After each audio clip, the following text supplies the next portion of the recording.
But I want to focus tonight on the deconstruction of men, not because I think men are more important, but because I believe the attack on men has been the tip of the spear in the left's broader attack on America.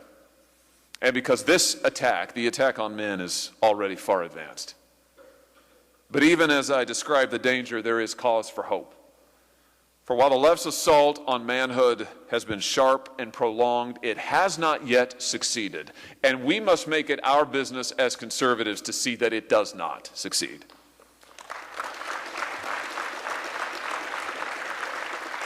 More than that, we must seek a revival of strong and healthy manhood in America.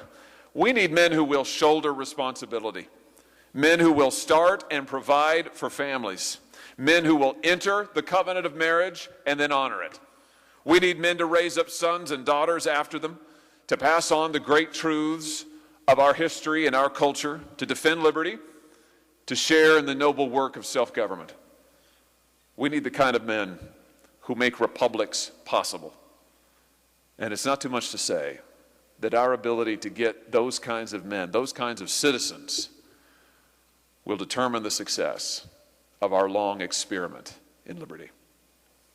Let me just start by pressing home this point to you, that the left's attack on America leads directly to an attack on men. For years now, Democrats and other leftists have insisted that America is systemically oppressive and unjust. They've said it so much and so often, to them it's a truism. It's the very cornerstone of their worldview. Just listen to the President of the United States. Joe Biden has, as president, repeatedly decried America's systemic racism.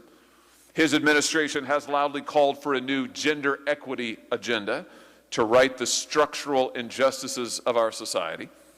His nominees have advocated critical race theory and training in equity for federal workers.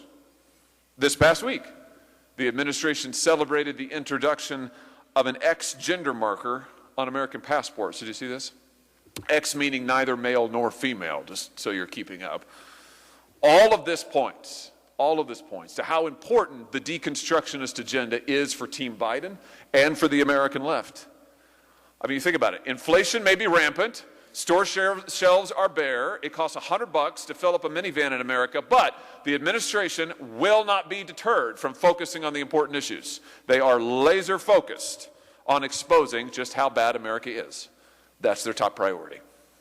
Other prominent liberals have taken this the next step and identified America's many alleged woes with men in particular. Take Congresswoman Ocasio-Cortez.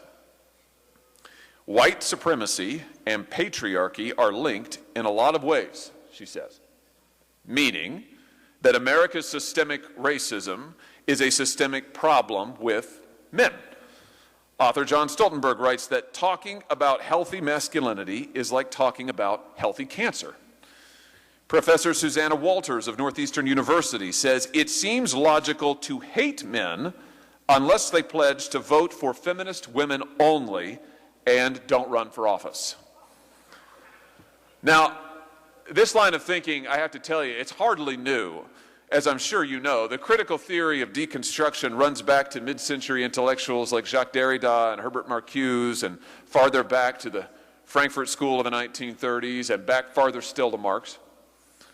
Nor is it new to blame men for society's ills.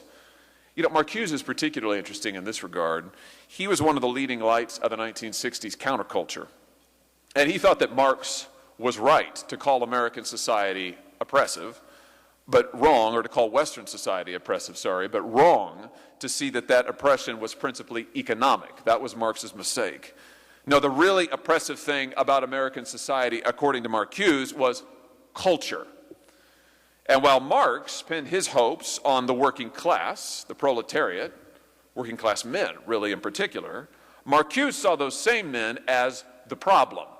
They were too culturally conservative, too hidebound, too traditional. Now, Marcuse concluded that the revolution would only come from the well-educated elite who could see beyond mirages like gender and manhood. Which brings us back to today's American left. They have swallowed that theory whole And they are repeating it from every platform where they have power, which is just about everywhere. University curricula abound with seminars on masculinity and its defects. To take just one example of the kind of thing that's on offer, consider Professor David Cohen of the Drexel Klein School of Law. Traditional masculinity, he says, has oppressed girls and women and limited the identity construction of all boys and men.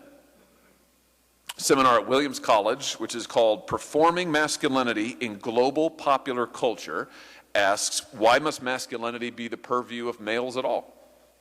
It's an important question. Answering that, by the way, will cost you $75,000 a year. You know, even our military academies are in on the act. West Point reportedly held mandatory events last year addressing gender norms, including toxic masculinity.